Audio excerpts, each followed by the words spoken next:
तो अभी मैं आपको बताऊंगा एफिशिएंट सॉल्यूशन। ठीक है, तो एफिशिएंट सॉल्यूशन में क्या है हमारे पास में, देखो सबसे पहले मेरे पास में 1 2 3, यहाँ पर लिखता हूँ 1 2 3 -5 और 1 है। ठीक है, -6 कर देता हूँ, नहीं -4 कर देता हूँ। और यहाँ पर इस पूरे का सम एक बार देखो कितना आ रहा है, 2 + 3 -4, तो 5 -4 जो कि होता है हमारे पास में 1। इस पूरे का सम मेरे पास में आ गया 1। अब मेरे को एक सब एरे फाइंड करना है। सब एरे, इस एरे में से मेरे को एक सब एरे फाइंड करना है। सब एरे का सम होना चाहिए मेरे पास में 1। ठीक है, सब एरे का सम जो होना चाहिए वो मेरे पास में होना चाहिए 1। तो क्या मैं एक ऐसा सब एरे ढूंढ सकता हूँ जिसका सम मेरे पास में 1 हो? चलो देखते हैं। अब देखो, अगर मैं इसमें हर चीज़ का सम रिपीट करते जाऊंगा, ठीक है, यहाँ पर देखना अभी ध्यान से। इधर पर मैं लिखता हूँ 1 1 + 2, 1 + 2 यानी 3, 3 + 3 यानी 6, 6 - 4 यानी कि 2, और 4 सॉरी 2 + 1 यानी कि 3। ठीक है, तो देखो यहाँ पर बेसिकली हो क्या रहा है, यहाँ पर मैं आपको एक और एग्जांपल दे देता हूँ साइड में। जब मेरे पास में जो सम है 1 2 3 -5 1, ठीक है, 4 का दे देता हूँ। और इस वाली केस में मेरे को मान लो सम चाहिए था 0, सम इज़ इक्वल्स टू 0। ठीक है, तो सम इक्वल टू 0 मेरा कौन सा वाला सब एरे दे सकता है, ये वाला सब एरे दे सकता है। इसका जो सम है वो मेरे पास में 0 आ रहा है। ठीक है, तो यहाँ पर अगर मैं इसका सम वाला निकालूँ तो 1 1 + 2 3, 3 + 3 6, 6 - 5, 6 - 5 हो गया 1, और फिर 4 + 1 हो गया मेरे पास में 5। तो ये हो गया मेरा आ, इसको मैं ये हो गया मेरा सबमिशन, क्यूमुलेटिव सम। क्या हो गया मेरे पास में ये क्यूमुलेटिव सम।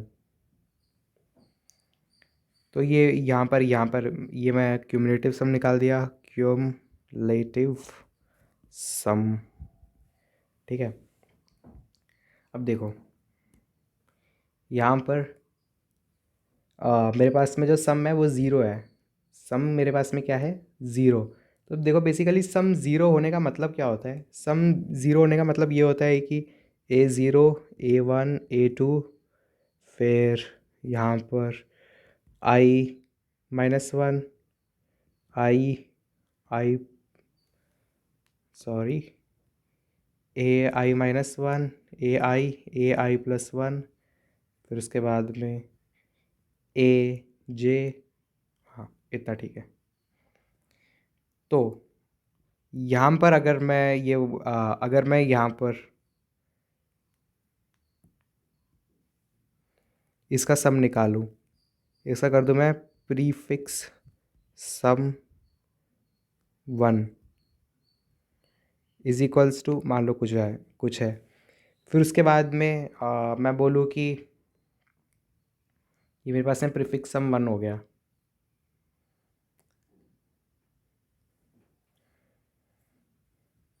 और उसके बाद में मैं ये कहूँ कि प्रीफिक्स सम 2 यहाँ पर ये है, और यहाँ पर कुछ सम हो गया, और मैं यहाँ पर ये बोलूँ कि प्रीफिक्स सम 2 जो है वो मेरे पास में प्रीफिक्स सम 1 होगा, प्रीफिक्स सम 1 प्लस सम होगा।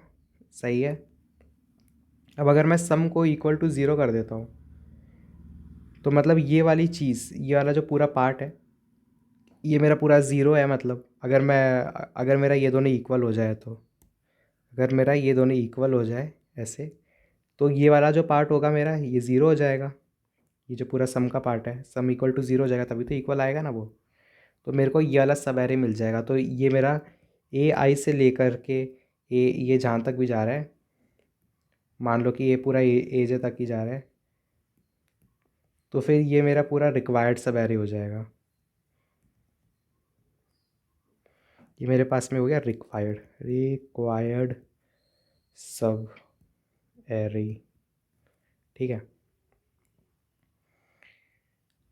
तो यहीं पर भी हम लोग वही वाला कॉन्सेप्ट यूज़ करेंगे, यही वाला कॉन्सेप्ट यूज़ करेंगे। अब मान लो जैसे कि मेरे पास में जो सम है, सम की वैल्यू मेरे पास में 1 है। ठीक है, सम की वैल्यू मेरे पास में 1 है। तो उस वाले केस में क्या होगा कि जो मेरा प्रीफिक्स सम 2 होगा वो कुछ इस तरीके से हो जाएगा, है ना, इस तरीके से कुछ हो जाएगा मेरे पास में। और ये वाला जो रिक्वायर्ड सब एरे होगा, सब रिक्वायर्ड सब एरे का जो मेरे पास में सम आ रहा है वो मेरे पास में 1 आ जा रहा है। सही है, आई से लेकर के जे तक जा रहा है ये।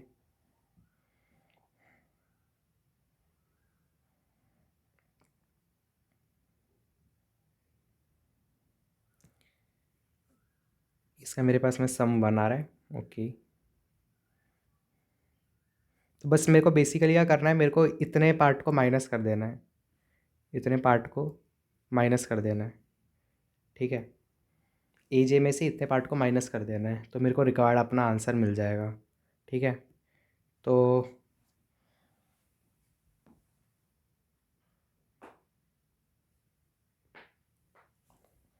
अब मान लो मेरा सम जो था यहाँ पर फाइनली मेरे को सम चाहिए था 1। यहाँ पर जैसे मेरे पास में आ गया, जैसे मेरे पास में यहाँ पर आ गया मान लो 1, यहाँ पर मेरा सम आ गया था 1।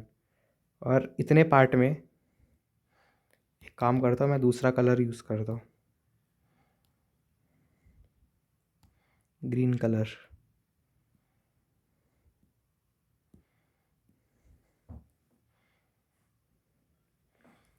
तो इस वाले पार्ट तक मेरा सम आ गया मान लो जैसे 6, मेरे पास में रिक्वायर्ड सम 1 है ना। तो यहाँ पर मान लो मेरे पास में आ गया था 5। ठीक है, तो इस पूरे पार्ट का जो सम है, ये पूरे पार्ट का, इस पूरे पार्ट का, ये पूरे पार्ट का जो है मेरे पास में 1 ही होगा। सही है, ये पूरे पार्ट का मेरे पास में सम 1 ही होगा, तभी तो वो मेरा 5 से 6 बना है ना। ये वाला एक बेसिक कॉन्सेप्ट यूज़ हो रहा है इसके अंदर। तो जैसे कि मैं मान लो यहाँ पर मेरे पास में 6 है। एक एग्जांपल मैं और ले लेता हूँ जिससे कि आप लोगों को थोड़ा और क्लियर हो जाए। जैसे कि मेरे पास में यहाँ पे A0 है, A0 से लेकर के AI-1, AI, AJ, AN। ठीक है, फिर यहाँ पर मैंने अब इतने पार्ट का मेरे पास में सम है मान लो 2। ठीक है, 2, या फिर मैं 2 की जगह पे बोल दूँ यहाँ पे 3।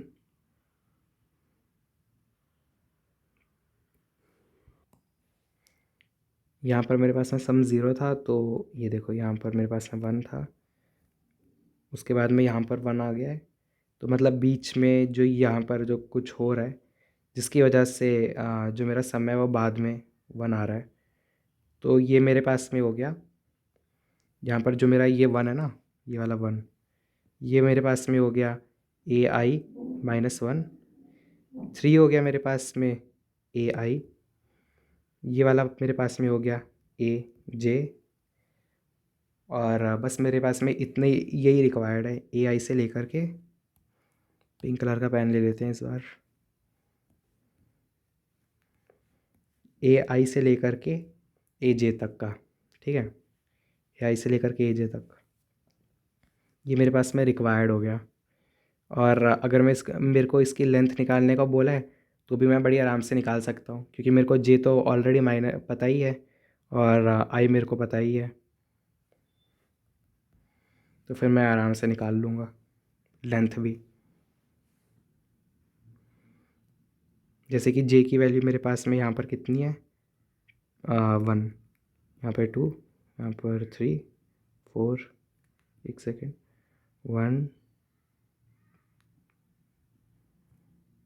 1, 2, 3 4 5। तो ये हो गया मेरे पास में जे की वैल्यू होगी मेरे पास में 4, आई की वैल्यू मेरे पास में हो गई 2, और लेंथ मेरे पास में कितनी हो गई 4 - 2 + 1 = 3। सही है ना। सब एरे की लेंथ कितनी है मेरे पास में 3 है। 3 लेंथ का मेरे पास में सब एरे है ये। बिल्कुल सही। अगर 3 लेंथ का मेरे पास में सब एरे है, और मैंने आपको ये भी मेरे को पता है कि वो कहाँ से लेकर के कहाँ तक जा रहा है। ठीक है। अब वही वाली चीज़ मैं यहाँ पर भी कर देता हूँ।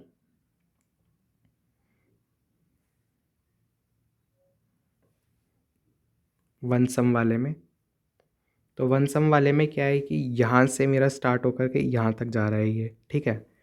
अब आपको फोकस कहाँ पे होना चाहिए, आपका फोकस होना चाहिए सिर्फ इतने पार्ट के ऊपर, ये वाला पार्ट 3। और एक सेकेंड, यहाँ पर ये वाला 1 और यहाँ पर ये वाला 2। ठीक है। सिर्फ 1 और 2 को देखो आप। यहाँ पर जब मैं सम में से 1 को माइनस कर दूँगा, यानी कि सम में से एक्चुअली 2 को माइनस कर दूँगा, 2 में से सम को माइनस कर दूँगा, तो मेरे को 1 मिल जाएगा। ठीक है। तो भाई ये देखो, यहाँ पर मैंने क्या बोला था, 1 और 2 को देखो। सही है। यहाँ पर जब ज़ीरो सम था मेरा, जब मेरे पास में ज़ीरो सम था, तो मैं किसे देख रहा था, तो मैं इसे देख रहा था ना, यहाँ वाले 1 को और यहाँ वाले 1 को। और इस वाले 1 को मैंने बोल दिया था a-1 एलिमेंट। ठीक है। तो ये वाला 1 क्या हो गया मेरे पास में, a-1 i-1 एलिमेंट हो गया। ये मेरे पास में ith एलिमेंट हो गया, ये मेरे पास में jth एलिमेंट हो गया। ठीक है। अब यहाँ पर 1 था, यहाँ पर 2 था, तो मेरे पास में देखो 1 यहाँ पर, यहाँ पर जो मेरे पास में सम है वो 2 आ रहा है। ठीक है। यहाँ ये वाला 2,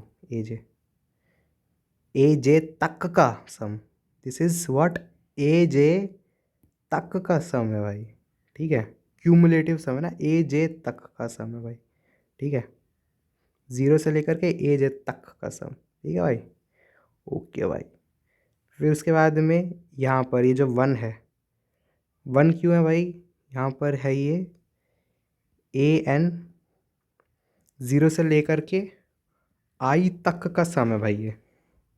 सॉरी, i-1 तक का सम है भाई। i-1 तक मेरे पास से 1 हो चुका था। ठीक है। और इसलिए मैं कह रहा हूँ कि मेरे पास में i-1 तक मेरे पास में 1 हो चुका था, यहाँ पर मेरे पास में 2 हो चुका है। तो बीच में जो इतना हिस्सा है, इतना हिस्सा, ये इतना हिस्सा, इसका सम कितना होगा फिर, इसका सम मेरे पास में 2 - 1 = 1 नहीं हो जाएगा। सही है ना।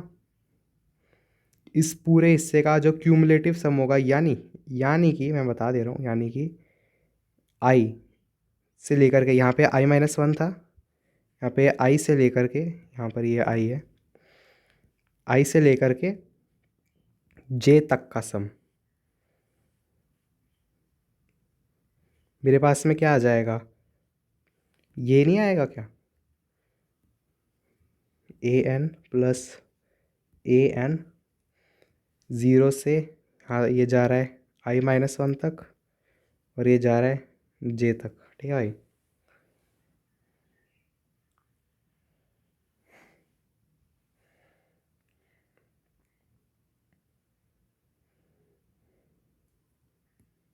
तो ये मेरे पास में ये आ गया। फिर एक और एग्ज़ाम्पल हम लोग देख लेते हैं जल्दी से, रैंडम से एग्ज़ाम्पल देखते हैं। 1 5, एक काम करता हूँ 2 ले लेता हूँ, 2 5 7 और 3। एक काम करते हैं -3 ले लेते हैं, और -2 भी ले लेता हूँ, 1 भी ले लेता हूँ। ठीक है भाई। अब भाई ये देखो, यहाँ पर मैं कोई रैंडम 3 एलिमेंट ले लेता हूँ, जैसे कि ये ले लिया है। इसका सम मेरे पास में कितना आ रहा है, 5 + 7। इसको 2 कर दूँ क्या? चलो 2 कर देता हूँ। 5 + 2 - 3, तो ये हो गया मेरे पास में 4। तो मैं कह रहा हूँ कि मेरे पास में एक ऐसा सब है रे जिसके पास में सम 4 हो। भाई यही है, मेरे को मालूम है। लेकिन पर इसका मेरे पास में अगर मैं क्यूमुलेटिव सम का वो निकालूं तो मेरे पास में कितना आएगा, 2 आएगा। 2 के बाद में मेरे पास में कितना आएगा, 2 + 5 7 आ जाएगा।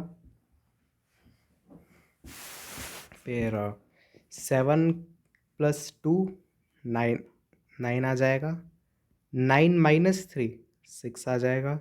6 - 2 6 - 2 4 आ गया। 4 + 1 5 आ गया। ये आ गया मेरे पास में क्यूमुलेटिव सम। ठीक है भाई, ये आ गया मेरे पास में क्यूमुलेटिव सम, ज़ीरो से ज़ीरो से लेकर के कोई nth एलिमेंट तक के सम।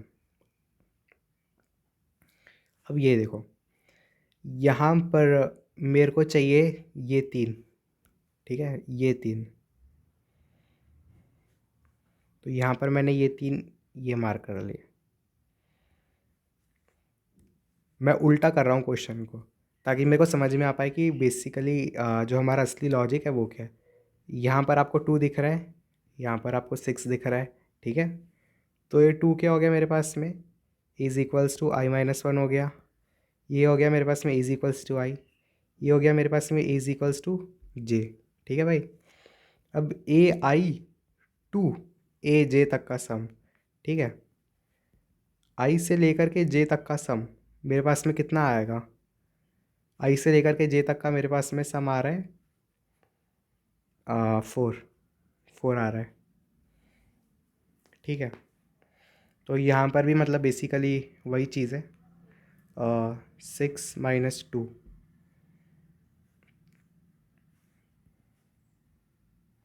क्यूमुलेटिव सम,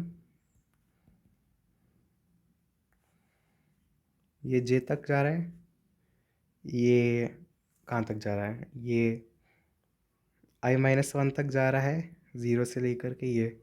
और इससे मेरे को मिल गया आई से लेकर के जे तक का क्यूमुलेटिव सम, ठीक है, आई से लेकर के जे तक का क्यूमुलेटिव सम। तो बेसिकली मेरे को ढूंढना क्या है, मेरे को ऐसा एलिमेंट ढूंढना है, जैसे कि मेरे पास में अगर ये 2 है, सबसे पहले मैं जब अपना आइटरेटर लाऊंगा 2 के ऊपर, यहाँ पे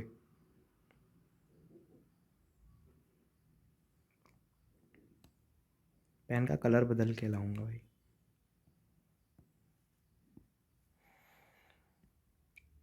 भाई बदला ही नहीं कलर।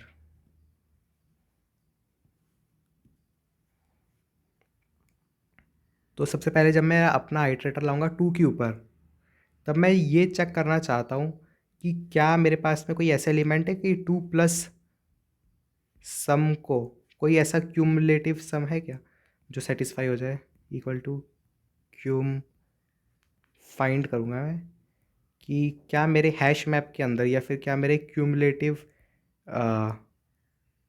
हैश मैप नहीं, हैश सेट के अंदर या फिर क्यूमुलेटिव सेट के अंदर, क्यूमुलेटिव सेट के अंदर क्या मेरे पास में कोई ऐसा एलिमेंट है क्या जो 2 प्लस सम हो। अगर है तब तो बड़ी अच्छी बात है।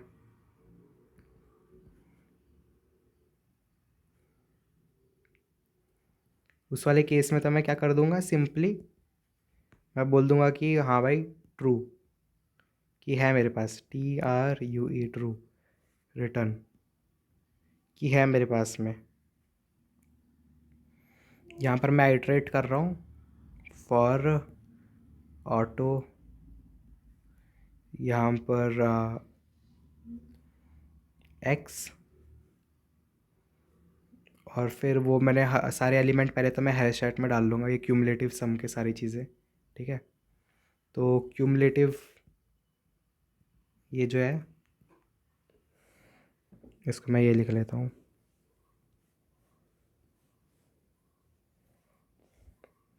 अनऑर्डर्ड सेट इंट एम, या फिर मैं लिख लूँ क्यूमुलेटिव सम इक्वल टू,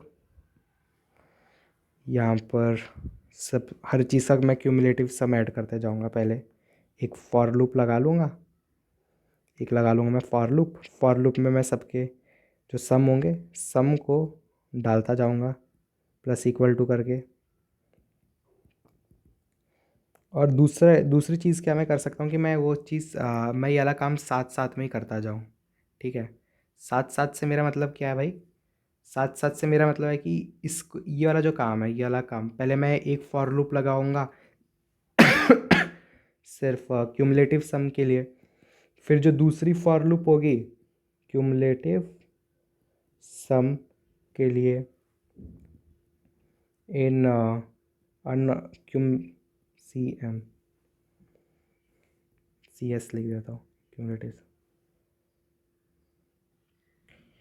फिर दूसरी चीज़ मैं करूँगा कि मैं बार बार एक और फॉर लूप चलाऊँगा ताकि मैं फाइंड फंक्शन को यूज़ कर फाइंड करूँ। फिर फाइंड करके मैं ये देखूँगा कि मेरा वो उसके अंदर ऑलरेडी प्रेजेंट है या नहीं। मतलब क्या मेरे पास में इन टू प्लस सम जो है जो भी है, या फिर मैं बोलूँ कि for auto x c s if ये वाली चीज़ मेरी है या नहीं, यहाँ पर जो मैंने लिखा है ये वाली condition c s dot find x plus sum not equal to c s dot and.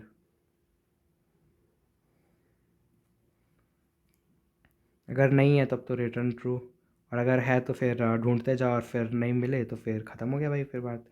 फिर लास्ट में तो आपको पता ही है क्या रिटर्न करना पड़ता है, रिटर्न फॉल्स।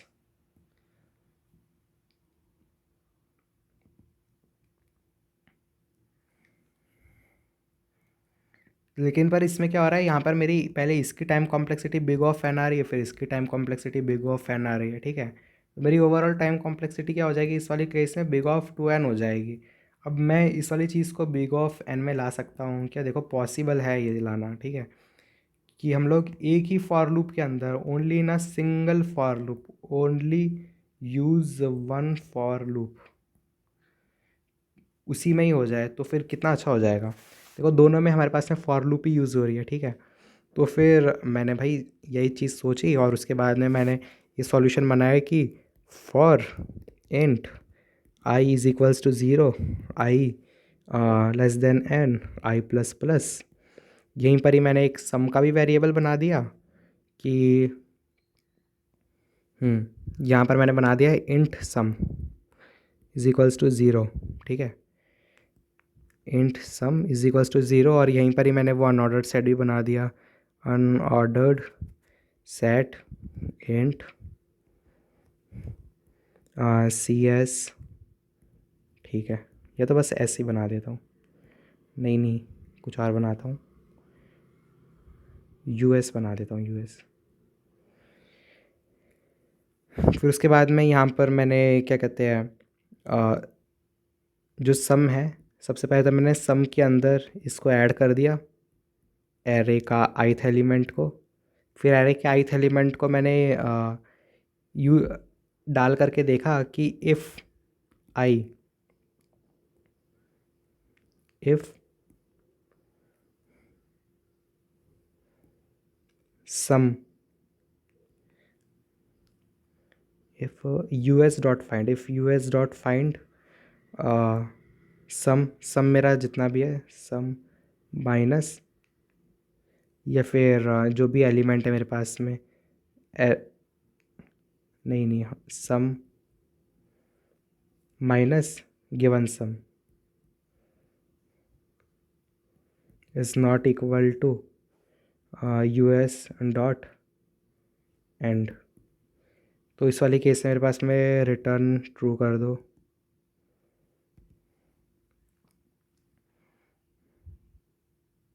और एल्स पार्ट में क्या करो, एल्स पार्ट में क्या कर दो कि आप एल्स, या फिर एल्स तो लिखने की ज़रूरत ही नहीं है क्योंकि यहाँ पर मैंने रिटर्न यूज़ कर दिया हुआ है।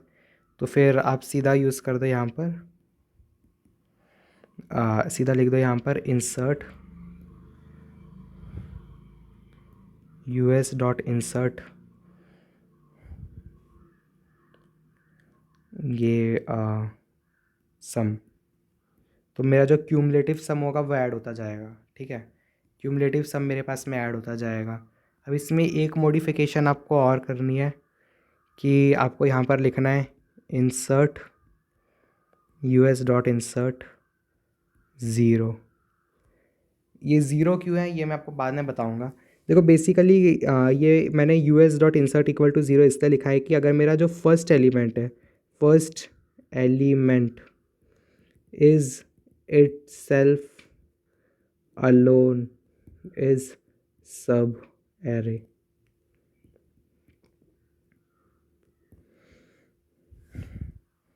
अगर आप ये वाली चीज़ नहीं लिखना चाहते हो ना, तो आप दूसरा काम क्या कर सकते हो, आप दूसरा काम ये कर सकते हो कि आप लिख दो if sum is equals to given sum, ठीक है। If sum is equals to given सम,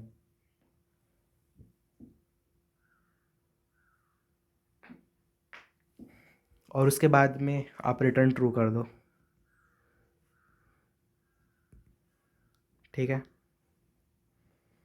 तो आप ये भी कर सकते हो, आप चाहो तो वो कर लो और चाहो तो ये वाला काम कर लो। बेसिकली दोनों का मतलब सेम आ रहा है, ठीक है। जैसे कि मेरे पास में यहाँ पर है 2 3 4 और मेरे को गिवन सम बोल दिया है कि 2 है, ठीक है। तो उस वाले केस में क्या होगा कि सबसे पहले तो मेरे पास में वो बोलेगा कि सम की जो वैल्यू होगी, उस वाले केस में मेरी जो सम की वैल्यू होगी, सम की वैल्यू मेरे पास में 2 हो जाएगी। उसके बाद में वो कंडीशन मेरी चेक करेगा।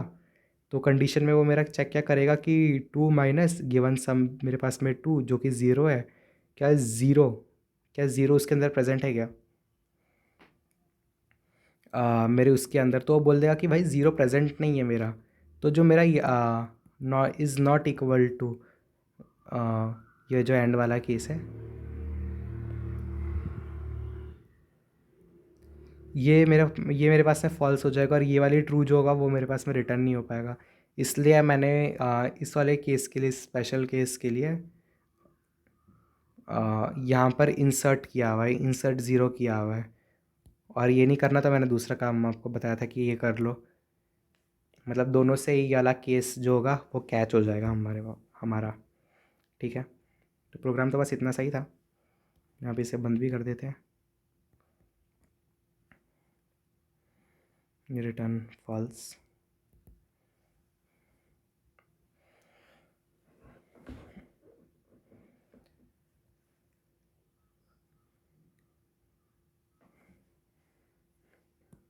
तो बस ये इतना सही था, छोटा सा। यहाँ पर अब आप वो लिख लो जो भी मतलब लिखते हैं ना फंक्शन का नाम,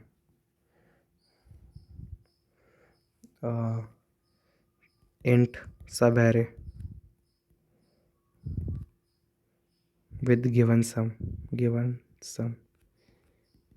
int ARR int n int जी सम, ठीक है। तो ये हो गया मेरे पास में ये वाला प्रोग्राम। एक बार जल्दी से मैं बता दूँ दोबारा से। सबसे पहले मैंने एक अनऑर्डर्ड सेट बनाया, फिर उसके बाद में मैंने sum is equals to zero किया। मैं बार बार सम को इंक्रीज़ करते जा रहा हूँ और उसके बाद में मैं इंक्रीज़ करके बार बार ये चेक कर रहा हूँ कि क्या मेरे पास में वो प्रेजेंट है यहाँ पर। ये जैसे 6 minus two is equals to 4 है, तो क्या वो मेरे पास में ऑलरेडी था, तो मेरे पास में नहीं है। तो मैं उसको कह रहा हूँ कि इंसर्ट कर दो उस वाले हैश सेट के अंदर, ताकि मेरी जो टाइम कॉम्प्लेक्सिटी है वो बिग ऑफ एन रहे। अदरवाइज़ अगर आप पहले हर चीज़ अलग से ऐड कर दोगे और उसके बाद में आप हर चीज़ को फिर चेक करोगे, बाद में फाइंड करोगे, तो आपकी इससे ऑक्सिलरी स्पेस भी थोड़ी सी बढ़ जाएगी। खैर ऑक्सिलरी स्पेस का तो उतना था वो नहीं है, वो अभी भी बिग ऑफ एन ही रहेगी, बोलेंगे तो बिग ऑफ एन ही ऑक्सिलरी स्पेस को। लेकिन पर जो टाइम कॉम्प्लेक्सिटी है वो 2n से रिड्यूस होकर के बिग ऑफ एन हो जाएगी। तो इसमें ये फ़ायदा है, इसकी टाइम कॉम्प्लेक्सिटी अच्छी है, इसलिए ये वाला सॉल्यूशन वो है। हम लोगों ने दोनों केसेस को बेसिकली कंबाइन कर दिया और साइमल्टेनियसली हम लोग बार बार चेक करते जा रहे हैं, क्योंकि फाइंड की हमको कोई ज़्यादा टेंशन तो है नहीं। फाइंड तो हमारा बिग ऑफ वन में ही काम कर रहा है, ठीक है ना।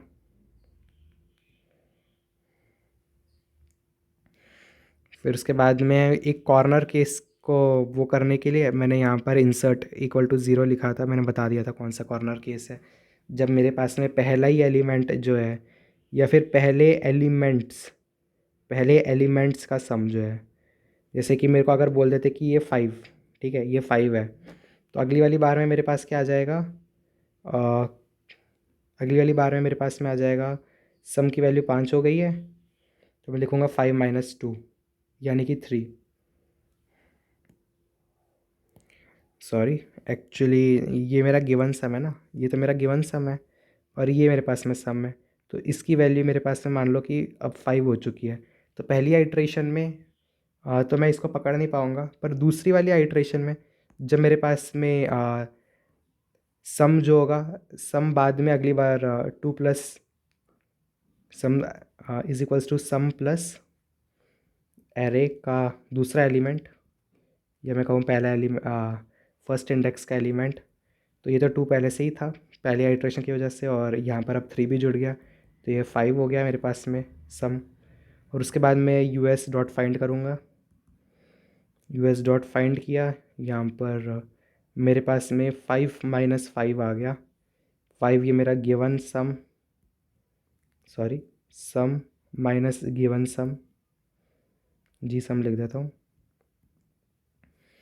ये मेरे पास में ज़ीरो आ गया, और ज़ीरो जो है मेरा, वो मेरे पास में अब प्रेजेंट नहीं होता, तो ये वाला जो केस है मेरा वो पकड़ा ही नहीं जाता। जबकि ये वाली जो कंडीशन है वो बिल्कुल सही है। यूएस डॉट एंड जो है ये मेरी ट्रू है। यहाँ पर मेरा जो है, यहाँ पे मेरा रिटर्न जो है वो ट्रू हो जाना चाहिए। लेकिन पर क्या हो जाएगा कि अगर मेरा ये ज़ीरो हो जाएगा, ये मेरे पास में ज़ीरो हो जाएगा और ऑलरेडी मेरे पास में ज़ीरो प्रेजेंट ही नहीं था, तो फिर रिटर्न ट्रू भी नहीं हो पाता।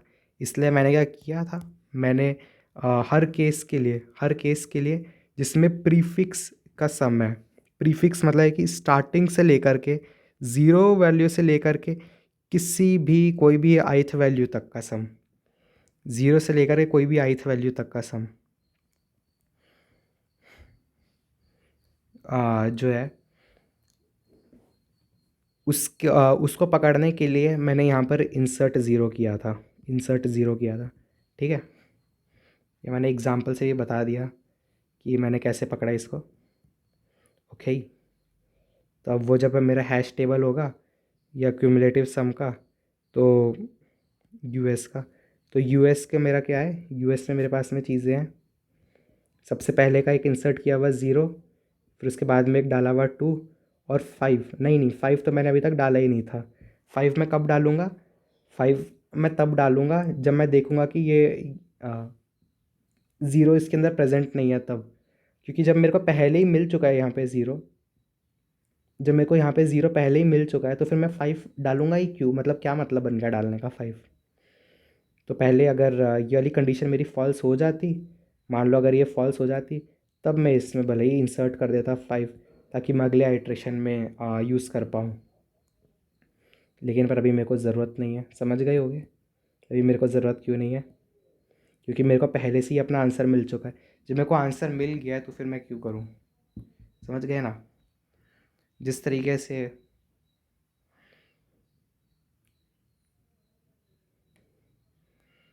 जब बिना क्वेश्चन अटेम्प्ट करे भी मार्क्स मिल रहा है, तो क्वेश्चन करने की ज़रूरत क्या है। अब कोई क्वेश्चन है बोनस में आया हुआ, तो फिर उसको क्यों करना है, फिर मत करो ना। जब उसका पता है नंबर मिलेंगे, तो फिर उस तरीके से फालतू में 5 को इंसर्ट क्यों कर रहे हो अपनी ऑक्सिलरी स्पेस बढ़ाने के लिए, तो कोई मतलब नहीं बनता ना। कर भी दोगे तो भी क्या ही हो जाएगा, लेकिन पर कोई सेंस नहीं बन रहा है उसको ऐड करने का, ठीक है। वरना आप चाहो तो पहले इंसर्ट 5 कर देते, पहले पहले तो यहाँ पर सम प्लस इक्वल टू वो कर दिया, फिर उसके बाद में आप इंसर्ट कर देते, इंसर्ट सम कर देते, फिर सम को इंसर्ट करने के बाद में अब आप फाइंड कर लेते, तो आंसर उससे भी आ जाएगा, आंसर ऐसा नहीं है कि उससे आएगा नहीं। लेकिन पर बेटर तरीका ये है कि इसको नीचे लिख लो।